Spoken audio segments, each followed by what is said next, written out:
Good morning, everyone, or afternoon. Um, Thank you for being here. We appreciate you all joining us for this particular session. We're going to talk about behavioral health and cost models presumably using some non-claim payments data. So I'm excited. I know I said this yesterday, but I swapped norms so I can watch this session too. So before I lose myself in my own geeky excitement, let me thank the Petersen Center on Healthcare, our sponsor for this session. And then I will toss to your moderator for today, Vicky Veltri, so I can kind of listen from the backstage. Vicky, I'll let you introduce yourself because I know that I think that you recently have switched, and I believe you're with Malta House of Care. But I know you more as a Connecticut state government rock star and today's moderator. So I'll let you take it away. Thanks so much, Charles. Yes, good afternoon or good morning, everybody, from wherever you are joining our panel today. I am Vicky Veltri, and I am the Executive Director of the Malta House of Care here in Hartford, Connecticut. It's a primary care clinic, deep passion of mine, and formerly with the state of Connecticut as the Executive Director of the Office of Health Strategy, where data was a very important part of our work. So rather than go on about me too, we have an exciting set of presentations and discussion subjects for today's session. So without further ado, I'm going to introduce Erin Bonney from the Massachusetts Center for Health Information and Analysis, that we all know as CHIA, who has a presentation for us today on the methods of data collection of primary care and behavioral health expenditures in Massachusetts. Good afternoon, everyone. My name is Erin Bonney, and I'm a Director of Health Informatics and Reporting here at the Massachusetts Center for Health Information and Analysis. And today we're going to walk through our methods and process for standing up a data collection of primary care and behavioral health expenditures. As a little bit of background, CHIA began this data collection in response to legislation that was filed by Governor Charlie Baker in 2019 that aimed to promote investment in primary care and behavioral health services. The bill proposed holding providers and health plans accountable for increasing spending in these service areas. And at the time, state-level data on primary care and behavioral health expenditures was very limited. So in the fall of 2019, CHIA initiated a stakeholder engagement process to develop data specifications to collect primary care and behavioral health expenditure data directly from the health plans. As we built this proposal, we considered several foundational objectives. So first and foremost, we wanted to make sure that the data collected supported the measurement of how much was being spent in the Commonwealth on these services. Secondly, we wanted the specifications in the proposal were based on standard codes available to health plans on both medical and pharmacy claims. We also wanted to leverage existing data specifications and existing data collection processes as much as possible to minimize burden on data submitters. So we have an existing data collection process to collect total medical expenditures at an aggregate level, and we leaned on that submission process to really minimize the reporting burden. And finally, we wanted to ensure that the data collected would be able to support any future initiatives and policies related to primary care or behavioral health. With these goals in mind, CHIA developed service category definitions, a corresponding list of codes, as well as an Excel-based data collection template. We consulted with a number of organizations when we were developing this, including publications from other states' initiatives. As many of you know, a number of other states have undertaken similar work, including Rhode Island, Oregon, Washington, Colorado, Vermont, and Maine. We also look to research and policy organizations, including NESCO, Milbank, and NCQA, to develop these specifications, definitions, and code lists. So final specifications and code sets were released in the summer of 2020. In December of 2020, commercial health plans reported summary level data to CHIA according to the outlined data specifications. So we specified that spending would be allocated based on a hierarchical process into mutually exclusive service categories. For the purposes of this data collection, behavioral health was defined through combinations of principal diagnosis codes, procedure in place of service or revenue codes. And primary care was defined based on combinations of CPT or HCPCS codes delivered by specific provider types. We also included non-claims in this data collection. The definitions for non-claims expenses were more generally defined and were reliant on payer and provider contractual definitions. For the collection, data was collected at the managing physician group level. So in terms of the methodology, these are the subservice categories that we collected the data at. So in terms of the hierarchical process, spending was evaluated first for behavioral health. Expenditures were allocated out into these service categories. Whatever spending was left over was then run through the logic for defining primary care, allocated out into these sub-service categories that we see here. And then whatever spending left over after running through those two hierarchical processes was allocated into all other services, bucketed into other medical spending, other prescription drug spending, and non-claim spending that was not able to be specifically allocated as being for either behavioral health or primary care services. So in terms of the data collection, as I mentioned, it is an aggregate summary level data collection that was submitted via Excel-based templates, and it was reported at the managing physician group level. It does include both the fully and self-insured populations, and the initial data submission covered calendar years 2018 through 2019. We since have had a subsequent year of data collection that was collected in November of 2021 and covered the time period of calendar years 2019 through 2020. So as part of this process of standing it up and wanting to be cognizant and clear in the first couple years, the data that we have collected so far reflects submissions from commercial insurance carriers only. So we started there focusing on the commercial insurance carriers. So no data has been collected for programs that are solely administered by public payers. We recently published our inaugural report on spending on primary care and behavioral health services. That report was published last month in September of 2022 and covers calendar years 2019 through 2020. The publication materials include a chart pack, a data book, and an interactive Tableau graphic. As follow-up, one final note in subsequent to the process. So in 2022, Governor Baker signed legislation that, among other initiatives, requires CHIA to publish information on behavioral health, cost trends, price, quality, utilization, and patient outcomes. So we will be doing much more in this space in future years. So thank you very much for your time, and happy to take any questions. Great. Thank you so much for that presentation, Erin, about all the work that CHIA has been doing. I know CHIA has been at work a long, long time on collecting data. As you said, total medical expenses, and now primary care and behavioral health spending. So where does Massachusetts fall right now in terms of its spending on behavioral health and primary care? Yeah, that's a really good question. As part of our initial work, as I said, we started collecting this data in 2019. We spent a lot of time really looking to see where Massachusetts is compared to other states. On the primary care side, we found that based on the definition that other entities were using, we were pretty much right in the middle in terms of the percent that was being spent on primary care. And on the behavioral health side, we weren't able to find a lot of other data. So we're very much looking forward. If anyone else is considering coming into this work, we would love to have additional colleagues and friends in that space. We similarly found that we were about where everyone else is in terms of the couple sources of data that we were able to find.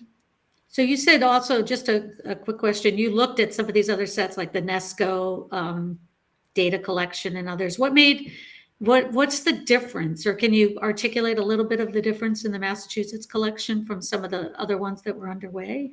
Sure. So I think two key areas that are important to consider when we're looking at what we did in Massachusetts versus all of the other great work that has been done in organizations.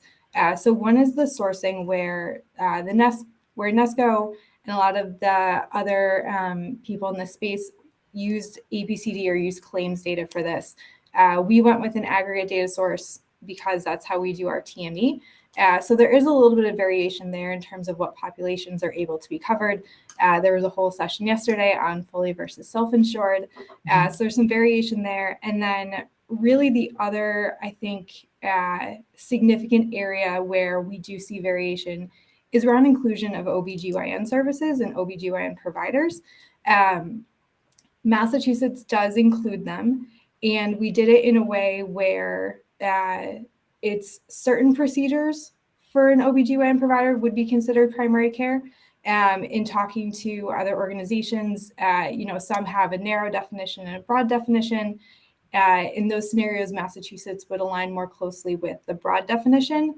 I'm sorry, I'm blanking on who, but someone said we include OBGYN because it's in our statute, and someone else said we explicitly exclude OBGYN because it's in our statute.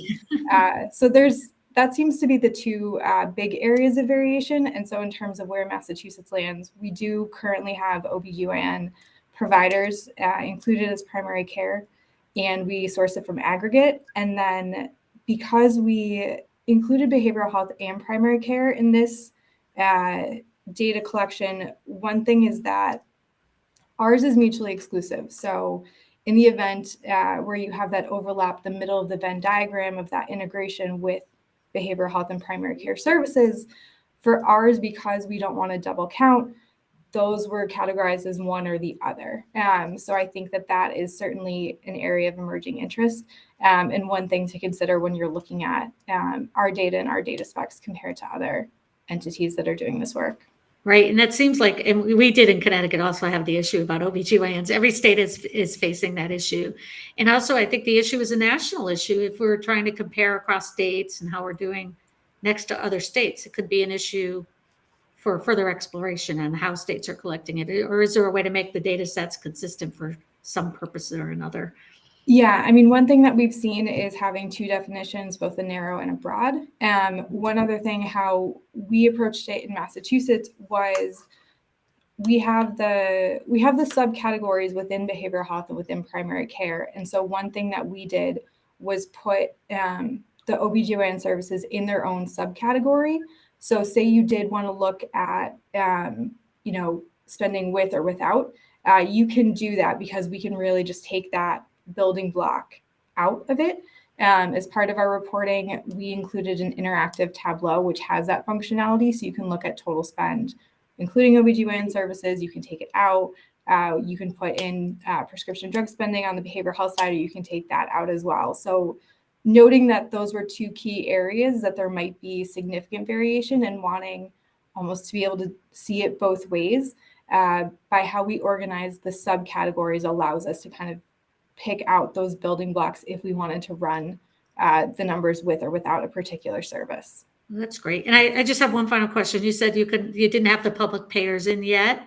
Is Yes. that what is holding that up, or is there a concern or something about accessing the data, or is that just taking longer? I know that it's an issue in a lot of states. Yeah, it's a great question. So we are hoping to get our state Medicaid data in and include it in this year's data collection that we are working on currently. It's coming in right now. Oh, that's great. Well, thank you so much for that presentation, Erin. And we actually have another presentation following you, and then we're going to come back and everybody will be together at the end and we'll be able to have additional questions.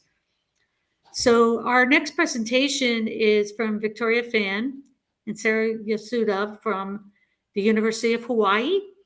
And they're going to be having a presentation on the Hawaii Behavioral Health Dashboard, the methodology, and the lessons learned. I'm Sarah Yasuda, and today I'll be presenting the Hawaii Behavioral Health Dashboard, methodology, and the lessons that we learned. I was a policy research associate at the University of Hawaii, and in that position, I assisted with the development of the dashboards. I am presenting with Dr. Victoria Fan, who is an associate professor at the University of Hawaii and the director of the Pacific Health Analytics Collaborative.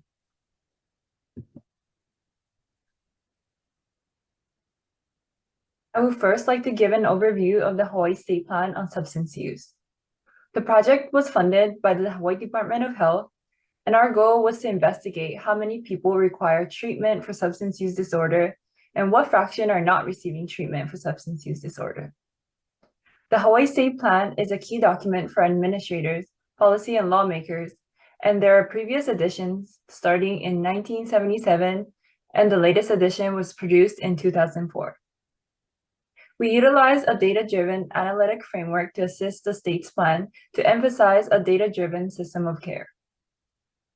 The project also investigated the relationship between substance use and different sectors such as mental health, homelessness, criminal justice, juvenile justice, and family violence, as well as different populations such as the Native Hawaiian population, rural communities, sexual and gender minorities, and pregnant and parenting women. Now I will show an overview video of the Hawaii Behavioral Health Dashboard website.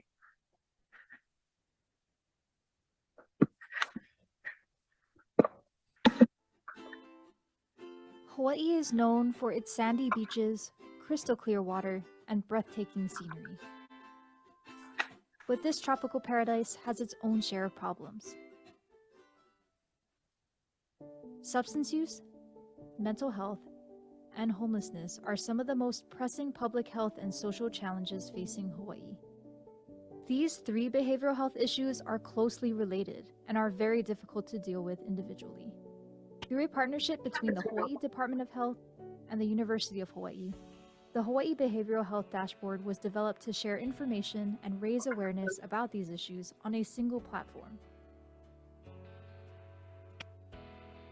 Through data visualizations, the community can see how the system of care addressing substance use, mental health, and homelessness has changed, track where there is progress, and see where there are areas for improvement. The Hawaii Behavioral Health Dashboard is an interactive website designed to engage and inform the user.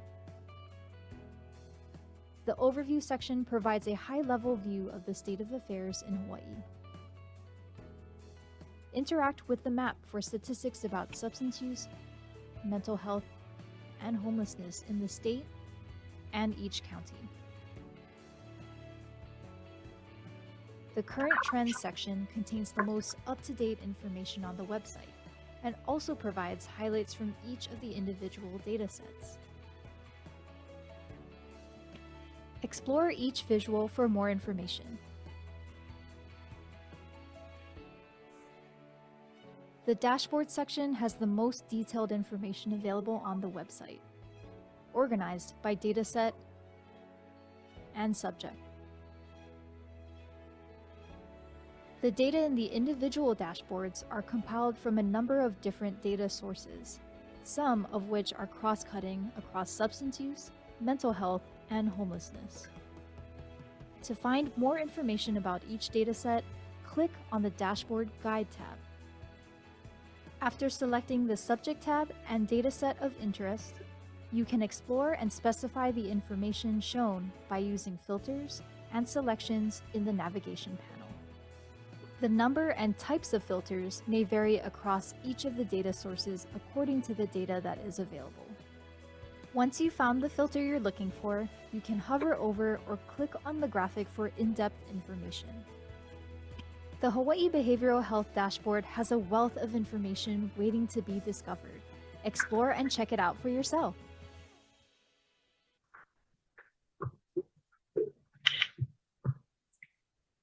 The next video gives an in-depth description of the dashboards displayed on the website.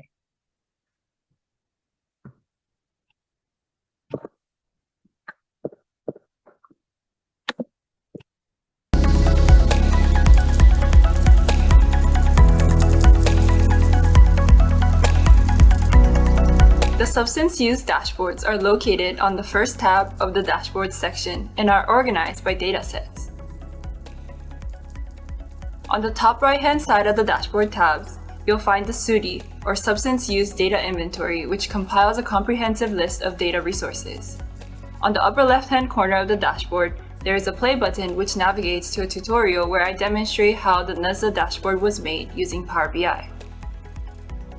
The first tab is the National Survey on Drug Use and Health, which is an annual survey on substance use and mental health in the US. The main page displays state substance use data and can be filtered by indicator and time period. This data can be further broken down by filtering for substance or demographic category. On the bottom left hand of the dashboard, you will find a definitions button, which contains the descriptions of substances and other terminology relevant to the dataset. This dashboard also contains county data as well as substance use treatment data. The second tab is the HCUP SID, or the Healthcare Cost Utilization Project State Inpatient Databases.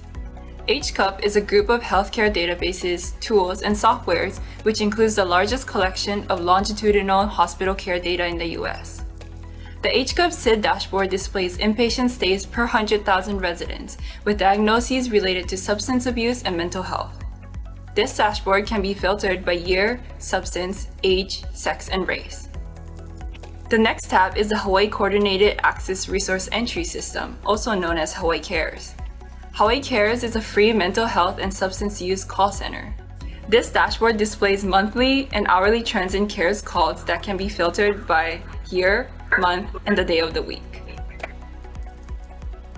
We also have NVSS, or the National Vital Statistics System, which monitors and tracks drug overdose deaths. This dashboard provides overdose deaths per 100,000 residents and can be filtered by substance and year. Lastly, we have the co-occurring mental health dashboard, which provides co-occurring substance use and mental health data from the NSDA. The mental health tab displays data with mental illness as the primary indicator, while the substance use tab contains data where substance use is the primary indicator. These data can also be filtered for substance and demographic categories.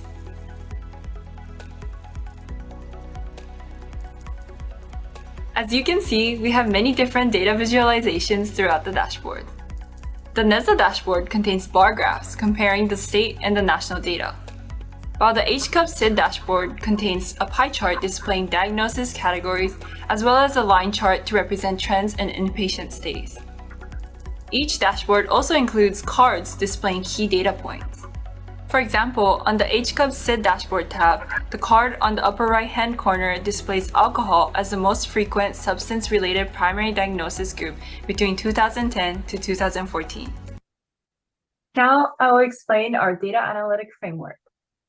The data analytic infrastructure team conducted activities in two phases, the data discovery phase and the data analytics phase. In the discovery phase, we inventoried a comprehensive set of data for Hawaii's population regarding substance use.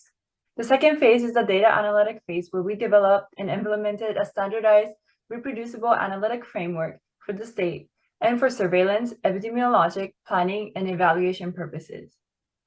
This includes key determinants and risk, protective, and promotive factors, and coverage of prevention and treatment interventions, and impacts of programs and policies. The data analytic infrastructure comprehensively discovered and inventoried data on substance use as part of its Substance Use Data Inventory, SUDI, in the discovery phase. We then were able to produce the Hawaii Behavioral Health Dashboard, which is comprehensive in its inclusion and analyses of 15 total distinct data sets. We also produced a statistical report and infographics highlighting the key findings. Throughout this process, we learned the importance of the data discovery phase. Creating a data inventory and table shells has allowed us to examine what variables related to substance use are currently available and the data gaps that we need to fill. We also learned that the reproducible analytic framework and data quality assurance plays a crucial role as more recent data becomes available. The dashboard can also be used as a proof of concept for gaining access to future data sets. That concludes our presentation. Please contact us for more information or if you have any questions. Well, thank you so much for that presentation. We talk about a lot of meaty data there for people to go through. And I think a lot of states might be jealous of not having a dashboard like this. So I guess one of my questions, Victoria, is, you know, what kind of effort had to go into this to make this a reality? Like, organizationally, how many people had to get involved? Well, first of all, I think the State Department of Health had tremendous leadership at a time when there was a vision towards integration, greater sort of removal of the fragmentation and silos, even between the health department has, mental health department, mental health division, and a substance use division. And so there was greater collaboration between these two divisions. I think there was a political and a sort of a leadership interest for greater integration. And then there was also the leadership interest, not me at the university, but there was great interest within the state to prioritize the data collection and the use of data. So that was, I think, there was that political will that was there, and a leader, Eddie Mercer, who sort of set that vision. And then I think from their perspective, realizing there was a partnership at the University of Hawaii that could be a positive partnership. The University of Hawaii is a public university, so there's some collaborations there in terms of, reduced bureaucratic contracting, or there's, no RFP needed. It's a state-to-state procurement exempt relationship, so it makes a collaboration much easier than having to put it out for bid.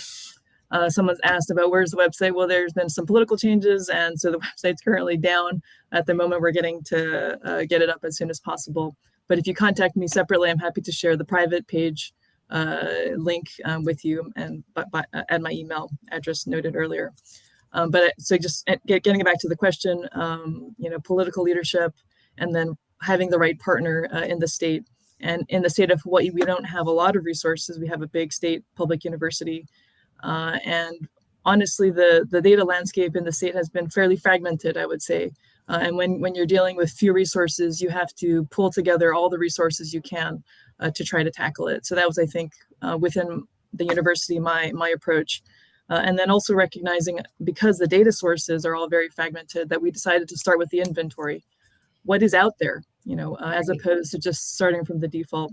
And as we did so, we defaulted in many ways to the public resources, the publicly available, mostly nationally collected data sets, the National Survey on Drug Use and Health, which is an amazing resource funded by SAMHSA, but as well as the HCUP and the other CDC resources. And from there, we thought it would serve as the proof of concept to the state to show, hey, this is what's possible. We're eager to collaborate to use the state's electronic health records, and that did lead to other collaborations working with criminal justice and things. So it's almost like having a proof of concept helped to get more interest. And the version that you saw is the 3.0 version.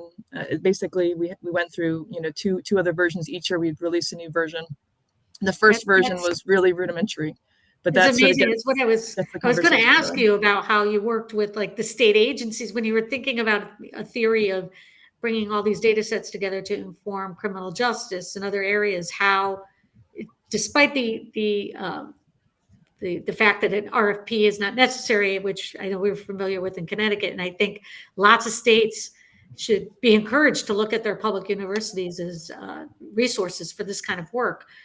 But how to get those agencies to work together to provide things and overcome data sharing issues, maybe I kind of like to know from you, has that been an issue, or just because you're using the public resources at this point, at least, maybe not as much of an issue? Absolutely. It has certainly, it's been a challenge. I'll be very frank. It's been a challenge to get those resources. But I do believe there was interest and a movement towards that. We did get some agreements from the mental health division, as well as the criminal justice, the judiciary, to have some early analyses. And we actually just published a paper on sort of a linkage between the criminal justice system and the mental health system.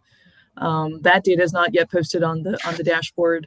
Other resources that we were just starting to have those conversations, and even some preliminary analyses, just for various reasons, haven't been yet posted. So I do think it's, building relationships of trust, but also showing that you can deliver. So, I think our governor, Ige, said something to the effect of under promise and over deliver. Right. So, we tried to keep it, it was supposed to be on substance use, and then it sort of grew into something larger, in part because there was interest from the mental health division. So we didn't just keep it only on substance use. It's always a good plan to over or under under whatever it is. What was Under it? promise, Under promise over and over deliver. deliver. Always a good plan. Someone in the audience is asking how current the data is on the dashboard. It's a huge issue, partly because we're relying on the publicly available data sources. So even Hawaii's reporting to the HCUP stopped in 2014. So that's the latest available data that we have. We did get access to the more recent hospital data, but again, that wasn't posted on this website. It really depended, I would say, on the specific source of data. So the national survey data, the NUSDA source was probably one of the most up-to-date. We did get our 24/7 call center data on this. It was actually updated on a daily basis, but then there were some other political changes that's no longer being updated. So part of it's political, but of course we tried to get it as up to date as possible. And of course the data posted on federal pages tends to be more delayed. Right. And when it comes to substance use data, it may be hard to get from what we heard from CHIA, the claim side or an APCD or something like that. But is the university working with the state on something like that? I could see maybe looking at blending these data resources together from what you get on the public health side and what you get from the carrier side or the self-funded side. Absolutely. I'm not speaking on behalf of the Hawaii APCD team, who may be in the audience perhaps, but I certainly hope that there will be plans in the future to build a data visualization using the APCD and combining it with this resource. The longer term vision for this particular behavioral health dashboard was to pull in claims data. We didn't quite get there just yet, but we hope the baton will be passed over to whoever wants to take that mantle. This is so great. And I think a couple of other presenters may have questions for you when we get to all of us being together in a little while. So we'll probably hold off to then. Do you want to make any additional points? I just want to make one more comment, which is that, this being built at a university, we emphasized heavily to the state government that this was a workforce development project, and that we were building the state capacity in terms of young people like Sarah Yasuda is just fresh out of college, learning all these fancy R, Python, Power BI tools. So we were all learning together. So that's an important lesson as well. That's a great message to send. Thank you so much, Victoria, and I'll see you soon. And right now we're going to actually move on to our next presentation from Kevin McAvey and Amy Zhan from Manatt Health, and they're going to talk about advancing state cost growth benchmarking programs. Welcome to this Manatt Health presentation on state cost growth benchmarking programs. We're going to make a short presentation today, about 10 minutes, and then turn to your questions. Look forward to hearing what your questions are about these very important programs. We'll have 3 speakers today, starting with me, Joel Ario. I'm a managing director at Manatt Health. As a former state official, I will focus on why states need these cost growth benchmarking programs. We'll next turn to Amy Zhan, who's a manager at Manatt Health. She will speak to what these programs do, what cost benchmarking programs accomplish. And finally, we'll turn to Kevin McAfee, a director at Manatt and a national leader on cost growth benchmarking programs, and he'll focus on how these programs actually work. Kevin was involved as a leader in the first program in the country and has continued to stay in close touch and assist in virtually every state that has a cost growth benchmarking program. If we turn to slide 5, we start with the big picture why here is that the healthcare spending is out of control in this country. We spend more than any other country in developed country in the world, and we get less for it. We do have some good high-tech medicine if you can access it, but many people cannot access that coverage. Many people find their deductibles unaffordable, and many people find their coverage unstable. Well, many people lost their coverage, for instance, during the pandemic.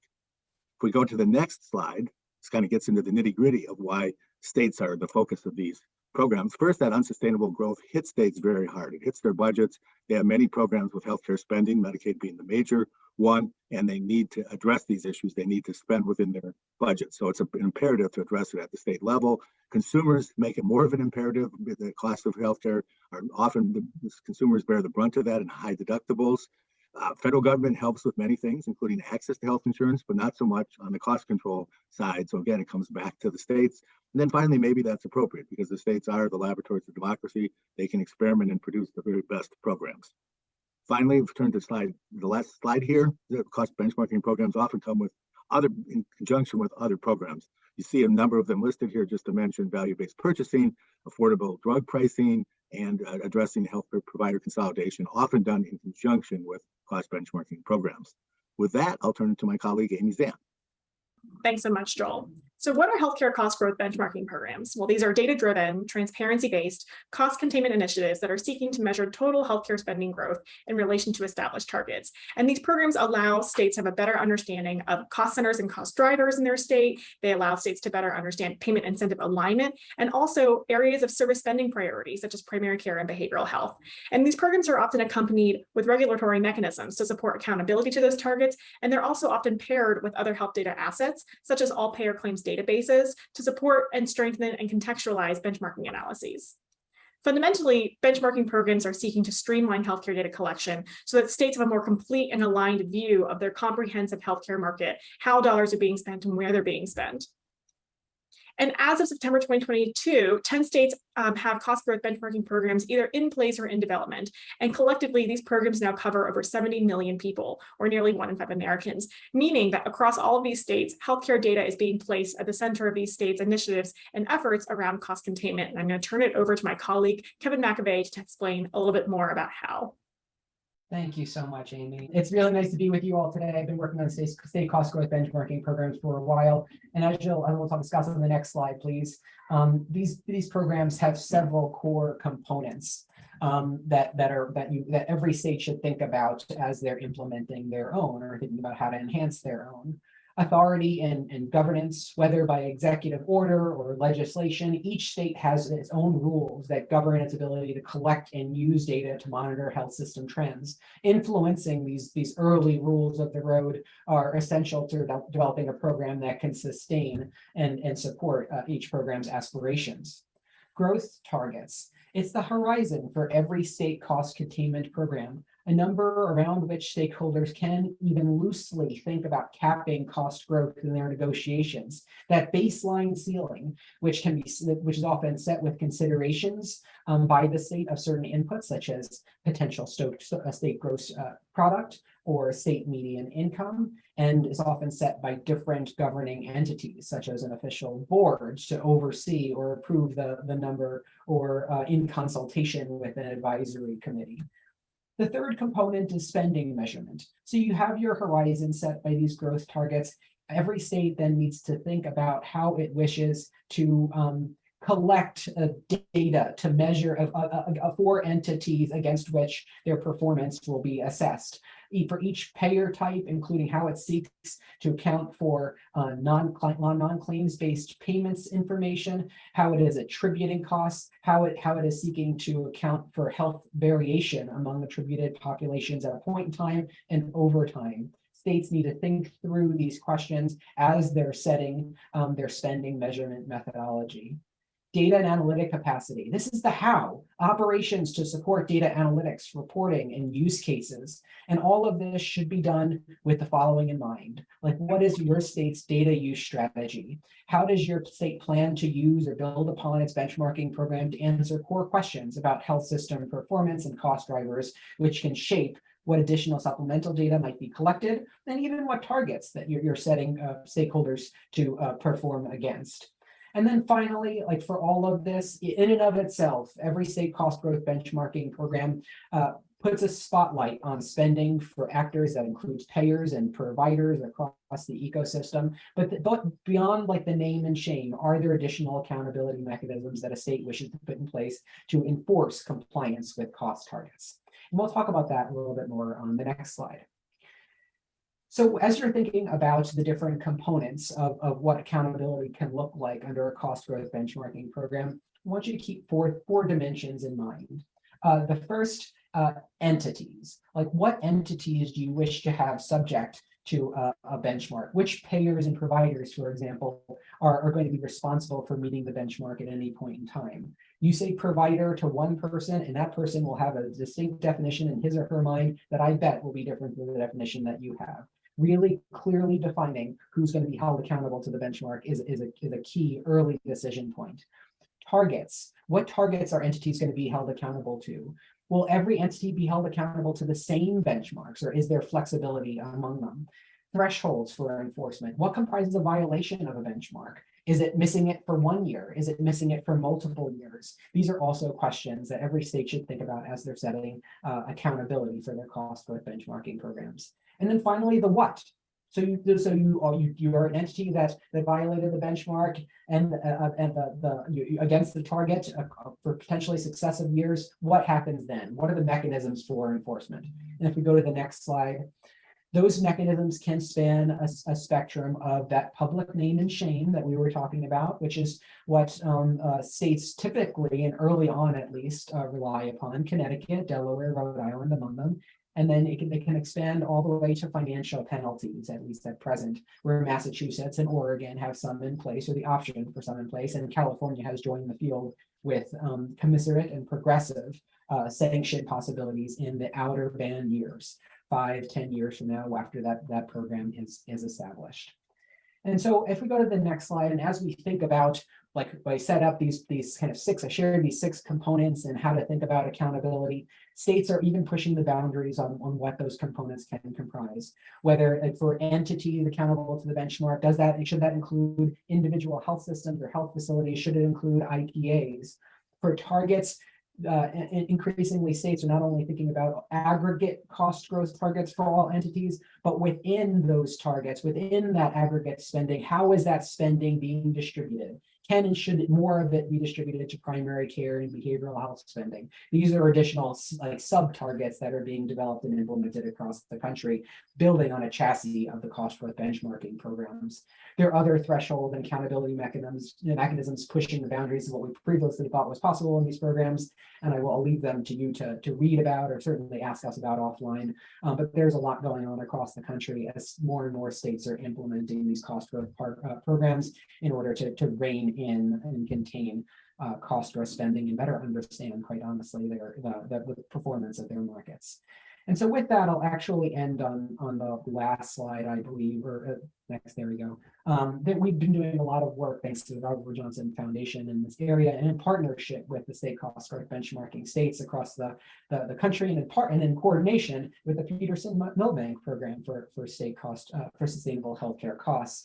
We put out briefs on accountability and consumer affordability, leveraging APCDs, driving primary care investment. We have a lot more coming forward, but at the top of this presentation, and I'll put in the link in the chat by the magic of live editing, the website that you can go to find all of our resources. It's been a quick whirlwind presentation for you today, but on behalf of our team here, Robert Johnson Foundation, and so many states across the country, I appreciate you tuning in, and thank you for doing so. We're looking forward to your questions.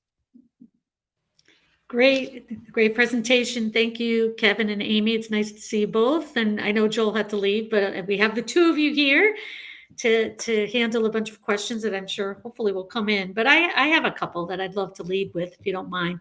Kevin and Amy, you talked a lot about thinking about how these programs that are going across the country right now and benchmarking could be paired with other assets, other data assets. And we just had an example from Hawaii, right?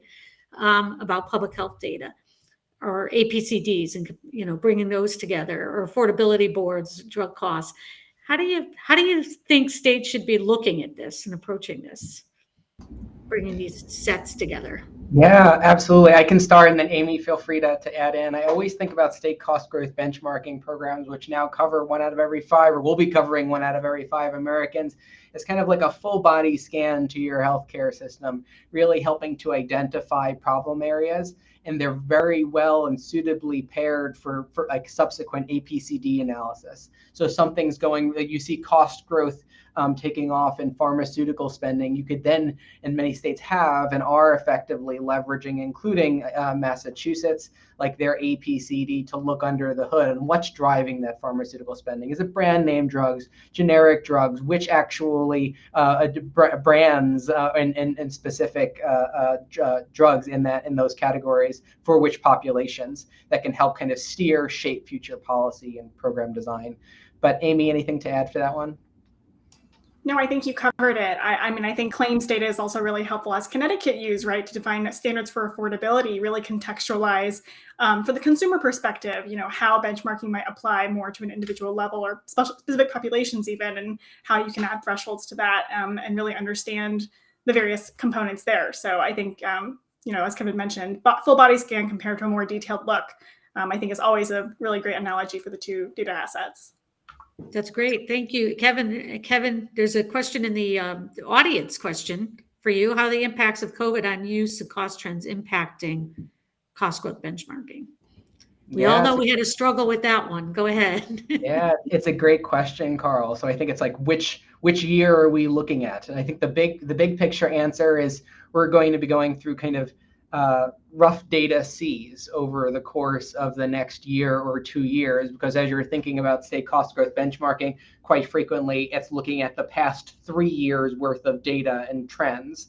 And so as we kind of close out 2022, that would be 21, 20, and 19. And a lot has happened for any of us who are kind of analyzing claims data or healthcare data in the market. We saw like utilization decline in 2020, start to bounce back in 2021 and 2022, but not evenly across populations. We saw significant service changes also in the market. So I think what a lot of states are grappling with now is not only how to account for those service changes and those impacts on cost, but also how to account for more recent concerns around inflation, which have picked up significantly this year, and how to hold entities accountable to a steady baseline. Like if inflation is driving your cost growth another percentage point or two, if generous, above the benchmark, is that a good thing or a bad thing? Was that in your control or out of your control? And how do you hold accountability to the benchmark still? Amy, anything else to add? Kevin, do you see that, Kevin and Amy, you see that's one of the issues where maybe like having hospital financial data or other data sets could actually come in handy in terms of analyzing where those spending resources are, or where is the spending really being driven from? Maybe something that states could look at. So I had another question for you. Oh, actually, hang on a second. We have an audience question here. There's a lot of controversy about the in Oregon right now about the benchmark being 3.4%. At the same time, we're seeing inflation approaching 10%. How are other states handling this? Yeah. It's kind of dovetails with the question that was just asked, but I don't know if you have an answer for that one at this point. Yeah, Amy, would you like to go? Would you like me to start? Go ahead and start. Yeah, so I think that states are handling this, and I think every state is grappling with it right now. I will note that their healthcare inflation is lagging overall inflation, because it's a lot of our healthcare spending is determined by like contracts that are kind of set well in advance. But it's coming. I mean, we already see it for rate increases for the 2023 year, and so we can kind of we can see the wave headed our way, and I think a lot of states are thinking about how to adjust either their cost targets, or I'm more of an advocate for adding allowances to cost performance against those targets, to make sure you're really kind of looking at quote unquote like real spending in the healthcare economy and who's accountable for it. It is a point of consternation across states, and there isn't a kind of a paramount or consensus answer for how to respond at this point. Yeah, I would add that, I think especially as it pertains to accountability, the performance improvement plan or state accountability measures are considered, collaborative relationships that the state has with entities to try and address accountability measures. And what goes into that includes various factors that are considered either in their control or not in their control. And that's a discussion that I think states are having with their healthcare entities as they consider how they proceed with accountability when entities are found to exceed the benchmark. So I think even legislation in California recently passed accounts for, it includes language that says what factors are in your control and what factors are not in your control. And both those things are considered in any kind of accountability action that the state might take. So I think that, it is something that is on the forefront of many states' minds as they're continuing to mature and evolve their benchmarking programs. Vicki, can I say one more thing for 20 seconds? Sure. Okay, one other thing that you brought up, Vicki, is the hospital data. A lot of state cost growth benchmarking programs have been and naturally are payer data driven. It's driven from data that's received from the payers, from the payer's perspective.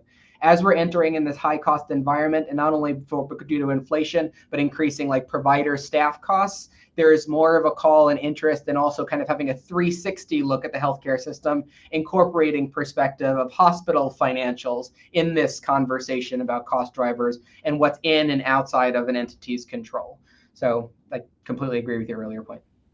So we have about 10 minutes left, and we'll probably bring the other panelists in, but as a parting question, I would just say, now that California is in here into the benchmarking, How do you think that changes, how the benchmarking programs are looked at nationally? Or California is the biggest, I think, cost growth benchmarking, has the biggest cost growth benchmarking spotlight of any state to date. It's a real watershed moment for the country. California has 40 million people. It's on the verge of becoming the 4th largest economy in the world. It has a highly delegated and complex market. It's going to have to bring stakeholders together from across the state and its many regions.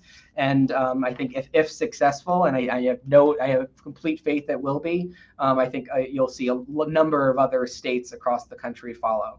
But it all started, I think, with I see my friend Erin on the line in Massachusetts, and so it brings us full circle for our panel today. That's great. Thank you, Kevin and Amy, for that presentation and our follow-up. And we have some time left. We have about 9 minutes left, and I can guarantee between the 5 of us, we could talk all night about these subjects.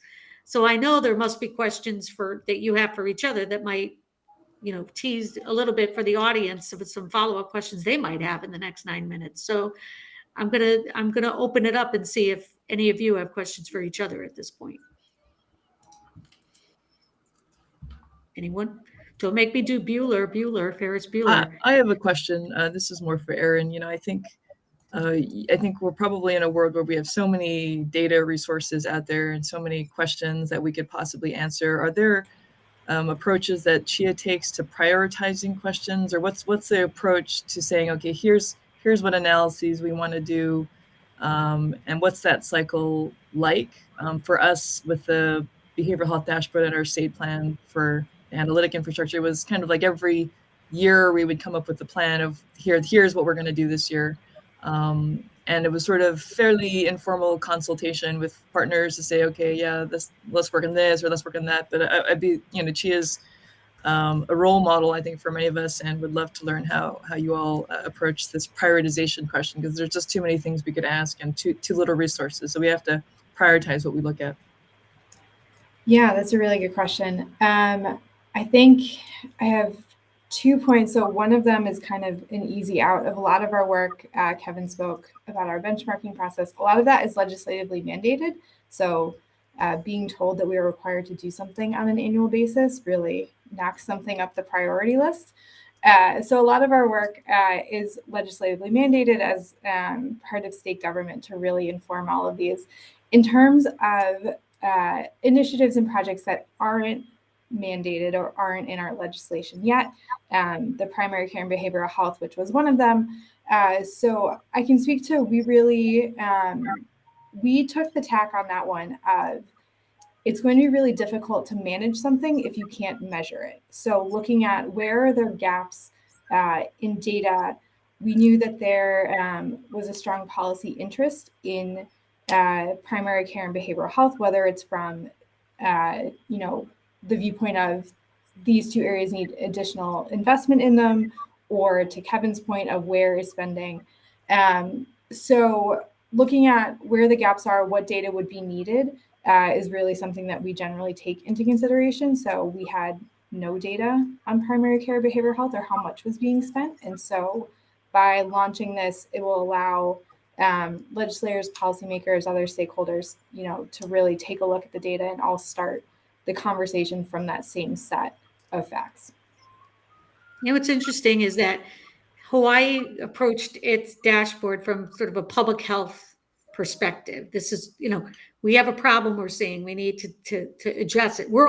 Every state seems to be saying we have a problem, we need to address it, but it's what the problem is that seems to vary a little bit from state to state. But it seems like each of you is talking about ways to integrate these data sets to ensure you're not just looking at costs, you're not just looking at public health, we're looking at these things together. How big a lift is this? It seems to me, having come from the state, these are big lifts because they're not just cross-agency lifts, they're sometimes outside of government lifts and all those kinds of things. So what luck have you had on that score of bringing or helping states to bring like data sets together like this to inform their policy making, whether it's on healthcare costs or public health goals?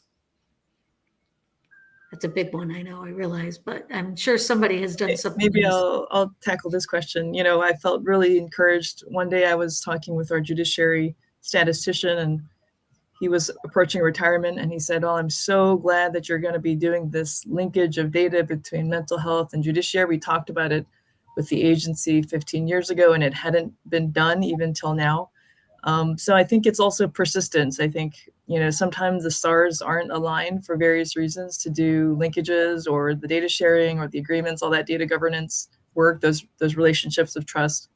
And sometimes the stars do come aligned just when they're right people in the right place who want to work together. So I think there's some aspect of luck, but also just an aspect of persistence as well. So had that statistician not been there for 15 years and repeatedly asked the agency, "Hey, can we do this now? Can we do this now?" Well, maybe today we wouldn't have done at least that one particular linkage project. And for many states, you know, who don't have a behavioral health dashboard, you know, 3 years ago we had nothing there as well. So, you know, if you dream it, it can be as big as you want it to be. And ours costs, you know, around $500,000 in terms of resources. Persistence pays off, and resources can be stretched, or you might be lucky enough to be in a state where there are a bunch of resources put your way, which is great. But it does look like we have a question in the chat. I think Amy also has similar questions she wanted to ask Erin. So I'm going to let Amy ask Erin her question, which I think is related to Kimberly's question in the chat. Yeah, so I think a lot of states have recently, especially recently, expressed interest in primary care and behavioral health investments and growing that investment. So sort of stepping back, what is the socially optimal allocation of primary care and behavioral health spending in a system?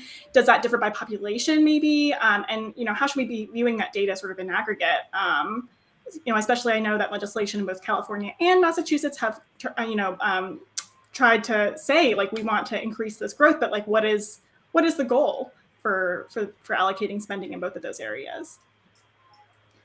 Yeah, that's a really good question that I am entirely unqualified to answer at this point.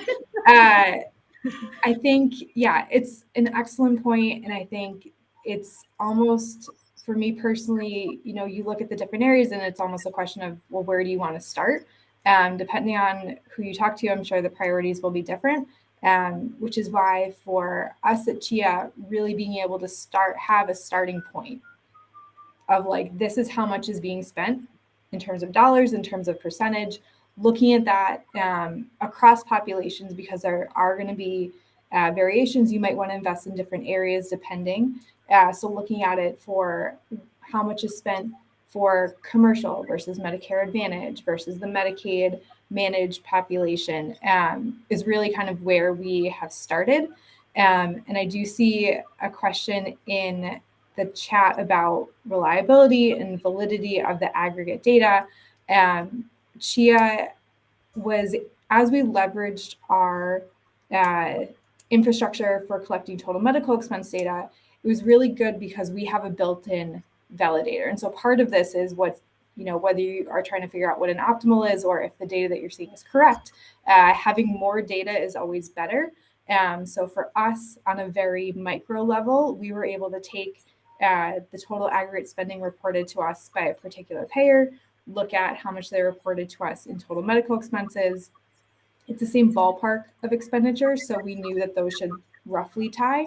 And then looking at Massachusetts compared to nationally, looking at other states who have done this to see in terms of the percentage that we're seeing of what's being spent on primary care behavioral health, is Massachusetts high, low? Are we in the middle? To really, do we have the data? Is it valid? And then I think the next step is, okay, now what? Which I'm sure a lot of very smart people are going to be talking about and start tackling if they haven't already. And the now what is a really good place to break. I really do want to thank everybody on this panel today. Stay tuned to, you know, you can follow anybody on this panel and the work they're doing. It's great work in the data area. And thank you all for joining us today, and we'll see you the next time. Take care, everybody.